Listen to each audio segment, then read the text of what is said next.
Assalamualaikum warahmatullahi wabarakatuh. Waalaikumsalam warahmatullahi wabarakatuh. Sahabat-sahabat sekalian, kita akan mulai diskusinya.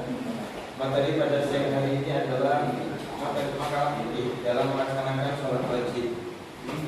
Sebagaimana yang pernah saya tegaskan kepada sampean semua, bahwa pertama, mata kuliah ini ditujukan agar sampean bisa menganalisis dan kemudian merekonstruksi materi-materi fikih yang akan diajarkan untuk siswa MTS maupun MA. Dan oleh karenanya kita dihadapkan pada dua tantangan.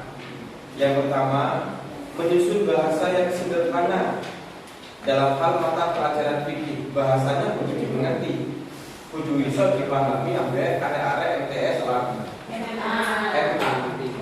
Tetapi sementara kita itu diminta untuk menyusun bahasa yang dipahami oleh siswa MTS dan MA, kita juga diminta untuk membuat sebuah analisis yang holistik, analisis menyeluruh tentang apa sih yang perlu disampaikan kepada anak MTS dan MA itu.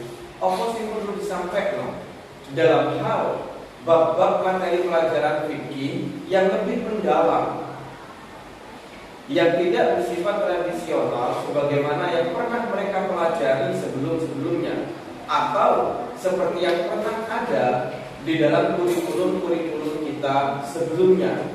Itu berarti kita diminta untuk mencari hal-hal yang baru, yang lebih bersifat kritis, analitis, pokoknya yang kritis.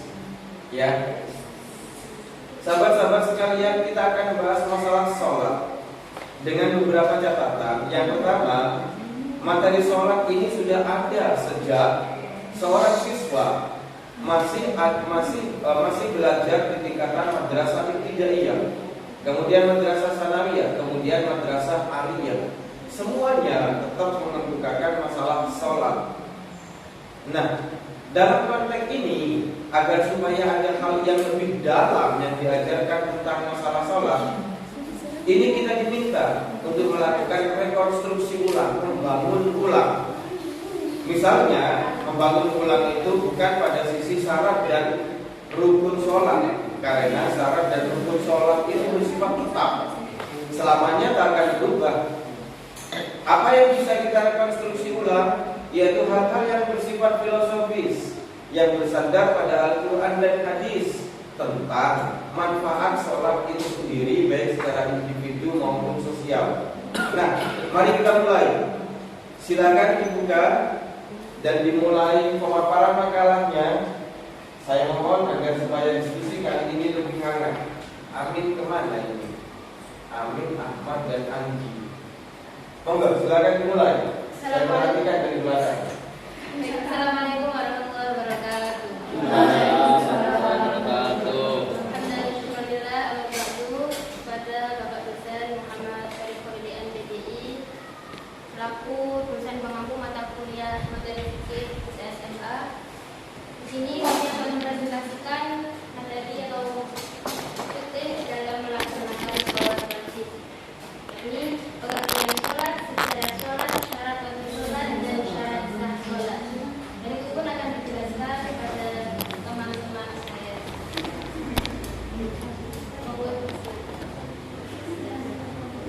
Baik, saya di sini akan menjelaskan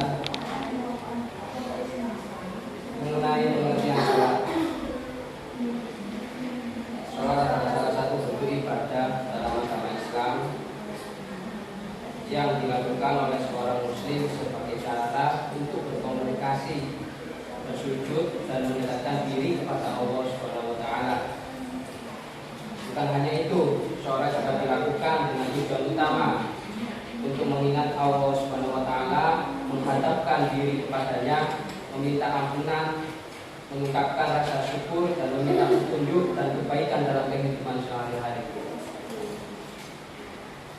Sholat pun juga merupakan ibadah yang sangat penting dalam Islam, yang mana harus dilakukan oleh setiap muslim dengan khusyuk dan ikhlas ketika pada saat waktu pelaksanaan sholat khususnya. Mengenai sejarah sholat, pada awalnya sholat dalam agama Islam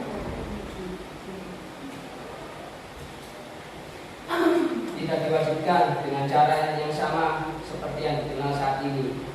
Pada awal kenabian Nabi Muhammad SAW, sholat adalah suatu bentuk ibadah yang dianjurkan dan diperintahkan kepada kaum muslim.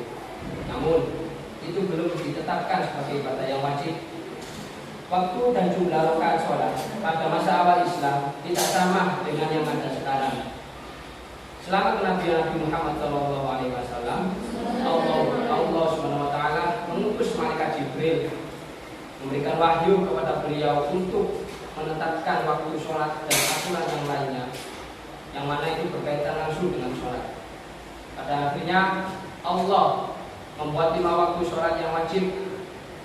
Yang pertama subuh 2 rakaat, duhur 4 rakaat, asar 4 rakaat, maghrib 3 rakaat, dan isya 4 rakaat. Setiap waktu tersebut memiliki cara, gerakan, dan jumlah rakaat yang berbeda. Penetapan ini dianggap sebagai salah satu peristiwa penting dalam sejarah sholat Islam. Sholat telah berkembang di berbagai pelosok menjadi salah satu ibadah utama dalam agama Islam sepanjang sejarahnya. Dimulai dengan misi kenabian Nabi Muhammad SAW dan berkembang menjadi salah satu ibadah utama. Sholat juga menjadi kesempatan bagi setiap muslim untuk refleksi, merenungkan, dan komunikasi spiritual bagi kaum muslim. Yang ketiga yaitu syarat wajib sholat. Syarat-syarat ini merupakan bagian penting dari ibadah sholat dalam Islam. Yang pertama yaitu beragama Islam. Yang kedua balik atau dewasa. Yang ketiga berakal atau tidak dalam kondisi gila. Yang keempat suci dari haid dan nifas. Untuk penjelasan selanjutnya akan dijelaskan oleh Pak Mahmud, silakan. Terima kasih. Yang selanjutnya yaitu mengenai syarat sah sholat. Seorang muslim harus memenuhi beberapa syarat sah sholat agar sholatnya dianggap sah dan diterima oleh Allah Subhanahu wa Ta'ala. Berikut adalah syarat-syaratnya. Yang pertama yaitu suci badan dari atas dan najis. Dalam hal ini berwudu sebelum sholat adalah cara terbaik untuk membersihkan hadas besar dan hadas kecil. Hadas kecil dan hadas besar adalah 2 jenis hadas yang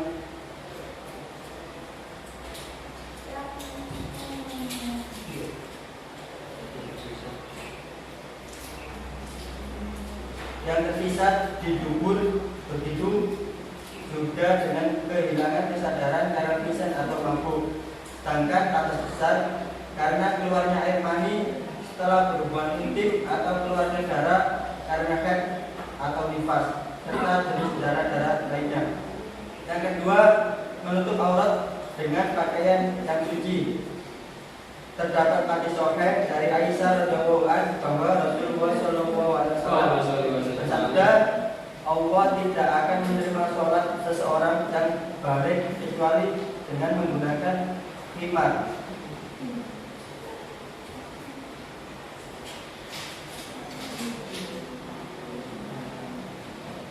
Yang ketiga, berada di tempat yang suci.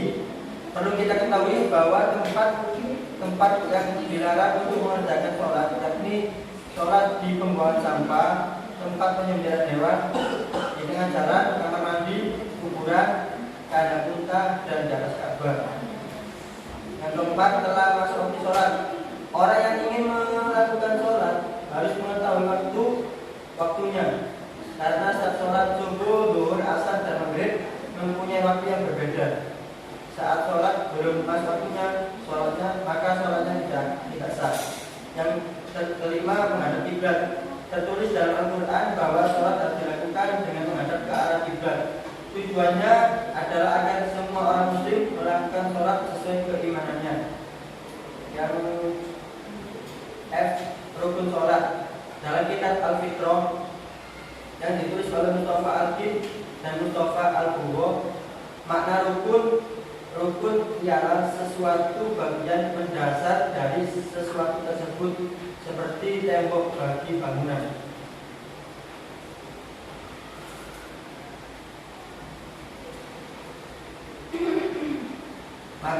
bagian-bagian sholat adalah rukun-rukunnya seperti ruku dan sujud. Tidak akan sempurna keberadaan sholat sah, tidak akan menjadi sah kecuali apabila semua bagian sholat tertunaikan dengan bentuk dan urutan yang tidak sesuai, sebagaimana dikatakan oleh Nabi Muhammad. Jumlah rukun di dalam sholat bervariasi karena pendapat berbagai ulama.